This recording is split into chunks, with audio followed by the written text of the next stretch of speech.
बिस्मिल्लाहिर्रहमानिर्रहीम। अस्सलामु अलैकुम वरहमतुल्लाहि वबरकातुह। मैं अल्लाह ताला से उम्मीद करती हूँ कि आप सब ईमान और सेहत की बेहतरीन हालतों में होंगे। अल्लाह पाक आप सबको हमेशा अपने घरों में खुशहाल रखे, ठीक ठाक रखे।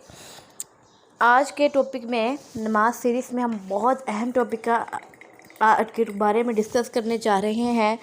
आज का टॉपिक सुन के ना आप सबको मज़ा आ जाने वाला है। 2 हदीसों में हम कवर करेंगे और 2 हदीसें वो दोनों हदीसें आपके इतनी बेनिफिशियल होगी कि आप लोग जब उन 2 हदीसों को सुनेंगे और डिटेल को जानेंगे तो आप कहेंगे वाह वाह वाह मरियम बाजी, आज तो आपने हमारी बहुत पुरानी मुश्किल को जो है ना सॉर्ट आउट कर दिया है। तो देखते हैं कि क्या है। सबसे पहले हदीस देखते हैं कि अगर नमाज का टाइम हो और हम सोते रह जाएं तो ऐसे में अल्लाह के रसूल सल्लल्लाहु अलैहि वसल्लम का क्या हुक्म है। हज़रत अबू कतादा रज़ियल्लाहु अन्हु फरमाते हैं कि रसूल अल्लाह सल्लल्लाहु अलैहि वसल्लम ने फरमाया, सोते में नमाज का रह जाना कसूर में शुमार नहीं होता, बल्कि कसूर तो जागने में है। मतलब कि जागते रहे और नमाज का टाइम निकल जाए और आप नमाज ना पढ़े। लिहाजा जब तुम में से कोई पढ़ने से रह जाए या नमाज के वक्त सो जाए तो जिस वक्त भी याद आए पढ़ ले। अगर नमाज का टाइम था, दोहर की नमाज का टाइम था, तो वो गुज़र गया, वो सोता रह गया, तो वो जब भी उठेगा फ़ौरन अपनी नमाज़ जो है पढ़ सकता है। तो जिस वक्त भी याद है पढ़ ले, क्योंकि अल्लाह ताला फरमाता है व अक़ीमिस्सलात लिज़िक्री, कि मुझे याद करने के वक्त नमाज़ पढ़ लिया करो। तो इसलिए हमने इंशाअल्लाह ताला अल्लाह की याद में गाफिल नहीं होना। अल्लाह ताला ने हमारे लिए आसानी फरमा दी है कि नमाज वक्त पढ़ते वक्त सोते रह जाएँ तो हम उठ के फ़ौरन नमाज का टाइम हो या ना हो हम पढ़ सकते। अमूमन फ़जर के टाइम ऐसा होता है तो हम डेफ़िनेटली ये कर सकते हैं। अल्लाह ताला ने हमारे लिए आसानी दी है, अल्हम्दुलिल्लाह। उसके अलावा जो मेन टॉपिक है वो ये कि नमाज के अव्वल आखिर वक्त क्या है। बहुत सी सिस्टर्स हैं जो वो कहते हैं कि हमें नमाज के टाइम का नहीं पता चलता, नमाज के टाइम का नहीं पता चलता, और हम नमाज के आखिरी टाइम का नहीं पता होता। हम अक्सर नमाज़ पढ़ने से रह जाते हैं कि पता नहीं नमाज हमारी होगी, कज़ा होगी, क्या होगी क्या नहीं। तो ऐसे में आपको एक हदीस में इंशाअल्लाह ताला आज टॉपिक जो क्लियर करने वाली हूँ। उम्मीद करती हूँ कि समझ आ जाए और अल्लाह ताला से दुआ करती हूँ कि अल्लाह ताला मुझे आपका सही तरह से समझाने की तौफ़ीक अता फरमा दें, आमीन। जी देखते हैं कि क्या है। इस हदीस को ना आपने पूरा ध्यान से सुनना है। अगर आपने पूरा ध्यान से नहीं सुना तो बाद में आपने मुझे नहीं आगे कहना कि बाजी हम सानू कुछ समझ नहीं आया। ध्यान से सुनेंगे सब कुछ समझ आएगा इंशाल्लाह। देखते हैं कि क्या है। हज़रत बुरैदा रज़ियल्लाहु अन्हु रावी हैं कि एक आदमी ने रसूलुल्लाह सल्लल्लाहु अलैहि वसल्लम से नमाज का वक्त दरियाफ़्त किया कि मुझे नमाज के वक्त के बारे में बताया या रसूलुल्लाह के नमाज का वक्त क्या है। आप सल्लल्लाहु अलैहि वसल्लम ने उससे फरमाया कि दिनों में तुम हमारे साथ नमाज़ पढ़ो, ताकि मैं नमाज़ पढ़ने का हुक्म दिया कि तुम 2 दिनों जो है ना हम मेरे साथ नमाज़ पढ़ो ताकि तुम्हें नमाज के टाइम का पता लग जाए कि क्या है। तो चुनाचा जब पहला दिन था तब किन किन औकात में रसूलुल्लाह सल्लल्लाहु अलैहि वसल्लम ने नमाज़ पढ़ाई उसे डिस्कस करते हैं। चुनाचा जब सूरज ढल गया, सूरज कब ढलता है? ज़वाल का टाइम कि 12 बजे ज़वाल का टाइम ख़त्म होता है, उसके ख़त्म होने के फ़ौरन बाद जो है ज़ोहर का टाइम शुरू हो जाता है। हमारे यहाँ तकरीबन ज़ोहर का टाइम 1 बजे शुरू हो जाता है सूरज ढल जाने के बाद कि अव्वल जो टाइम है। कि आप सल्लल्लाहु अलैहि वसल्लम ने हज़रत बिलाल रज़ियल्लाहु अन्हु को हुक्म दिया।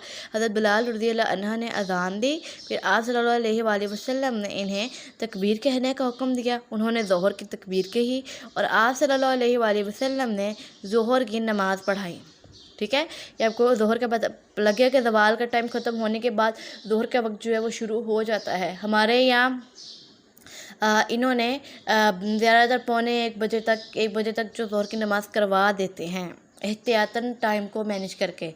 अच्छा जी, अब असर की नमाज़ के बारे में देखते हैं कि असर की नमाज़ कब पढ़ाई कि जिस वक्त जब सूरज बुलंद और सफ़ेद और साफ़ था। मतलब है कि बिल्कुल आसमान साफ़ था और सूरज बुलंद था, ना बहुत ज़्यादा नीचे था। ज़ोहर का टाइम ख़त्म हुआ है और फ़ौरन ही असर का टाइम दाखिल हो गया। ठीक है, ज़ोहर का टाइम कब तक रहता है?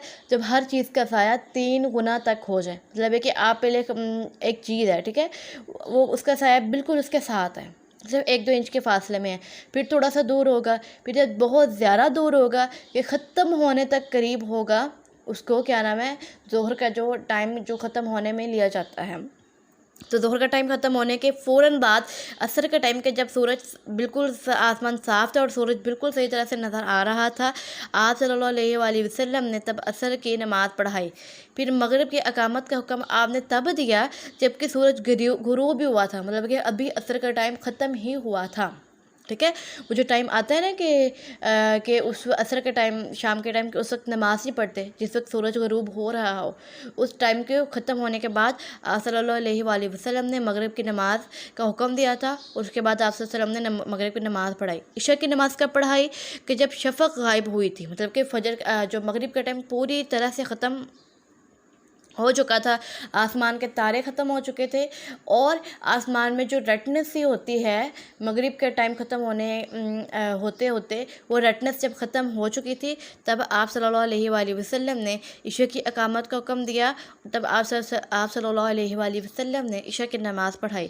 پھر فجر نمودار ہوتے ہی کہ ابھی فجر کا ٹائم آیا ہی تھا، تو آپ صلی اللہ علیہ وآلہ وسلم نے فجر کی نماز پڑھا دی. ٹھیک ہے، جب دوسرا دن، یہ پہلے دن کی نمازیں تھے اول وقت میں جو پڑھائی، جب دوسرا دن ہوا تو آپ صلی اللہ علیہ وآلہ وسلم نے بلال رضی اللہ عنہ کو ظہر کو ٹھنڈا کر کے اذان دینے کا حکم دیا. یہ اس کو خوب ٹھنڈا کر کے ظہر کی نماز کو پڑھایا. مطلب جیسے میں نے بتایا کہ ہر چیز کا سایہ 3 گنا تک جو ہے نا ختم ہو جائے، یا کہہ لیں کہ 3 گنا تک بڑھ جائے، یا 3 گنا کے برابر ہو جائے، جو میں نے آپ کو پہلے سمجھایا ہے. ظہر کو بہت ٹھنڈا کر کے پڑھایا. اور عصر کی نماز آپ صلی اللہ علیہ وآلہ وسلم نے اس وقت پڑھائی جب کہ سورج بلند تھا، لیکن کل کے وقت سے دیر کر کے نماز پڑھائی، کیونکہ عصر کی جو نماز ہے وہ پھر جلدی پڑھ لینی چاہیے.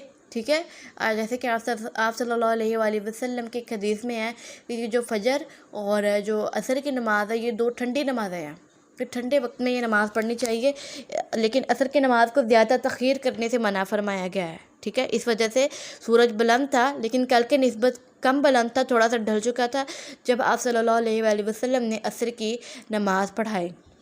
پھر مغرب کی نماز شفق غائب ہونے سے پہلے پڑھائی.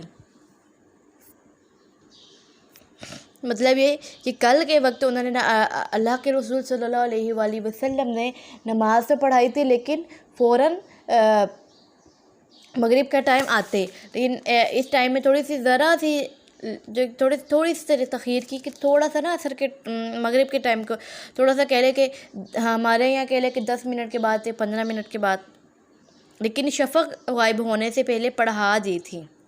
ان کے شفق جو ہے نا ابھی غائب ہونے کے قریب تھا، جو آسمان کی ریڈنس یا کہہ لیں کہ ختم ہونے کے قریب تھی، جب آپ صلی اللہ علیہ وآلہ وسلم نے جو مغرب کی نماز پڑھا دی تھی. عشاء کی نماز کب پڑھائی؟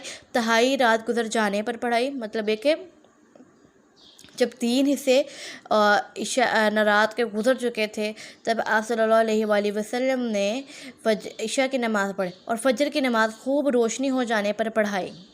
مطلب کہ کل کے ٹائم سے کافی تھوڑا سا آگے جا کے خوب روشنی ہونے میں پڑھائی، کیونکہ حدیث میں ہے کہ صحابہ کرام رضی اللہ عنہم اجمعین کا ایک گروہ تھا جو کہ نماز کو پورے روشنی میں، یعنی کہ تھوڑا سا روشن وقت ہونے میں پڑھنے کو افضل سمجھا کرتا تھا. تو یہ 2 دن تھے. اس کے بعد جب آپ صلی اللہ علیہ وآلہ وسلم نے یہ 2 دن کمپلیٹ کیے، آپ صلی اللہ علیہ وآلہ وسلم نے فرمایا کہ نماز کے اوقات دریافت کرنے والا آدمی کہاں ہے؟ اس آدمی نے سامنے آ کر عرض کیا، یا رسول اللہ، میں حاضر ہوں. آپ صلی اللہ علیہ وآلہ وسلم نے فرمایا، تمہاری نماز کے اوقات ان اوقات کے درمیان ہیں جو تم ان دنوں میں دیکھ چکے ہو. یہ صحیح مسلم کی حدیث ہے. اللہ پاک ہم سب کو نماز کو اول ٹائم میں پڑھنے کی توفیق عطا فرمائے، کیونکہ اول ٹائم میں نماز پڑھنا مستحب ہے، اور اگر ہم تھوڑی سی نماز میں لیزینس کر بھی دے تو ہمیں ایسی توفیق عطا فرمائے کہ ہماری نماز قضا ہونے سے بچ جائے اور ہم نماز کو اس کے آخری ٹائم تک پڑھ لیں. ان شارٹ ورڈز کہہ سکتی ہوں کہ ایک نماز کا ٹائم اس نماز تک رہتا ہے جب تک کہ اگلی اذان نہ ہو. ٹھیک ہے، لیکن فجر اور مغرب کے علاوہ باقی جو ظہر کا ٹائم اس وقت رہتا ہے جب تک عصر کی اذان نہ ہو. ٹھیک ہے، اور عشاء کا ٹائم تو ہم آدھی رات تک رہتا ہے، تہائی رات تک رہتا ہے۔ اللہ تعالیٰ سے دعا ہے کہ آپ سب کو بالکل صحیح طرح سے سمجھانے کی کوشش عطا فرما دے، اور مجھ سے جو کمی کوتاہی رہ گئی ہے اس کو اللہ تعالیٰ درگزر فرمائے۔ ربنا تقبل منا ومنکم۔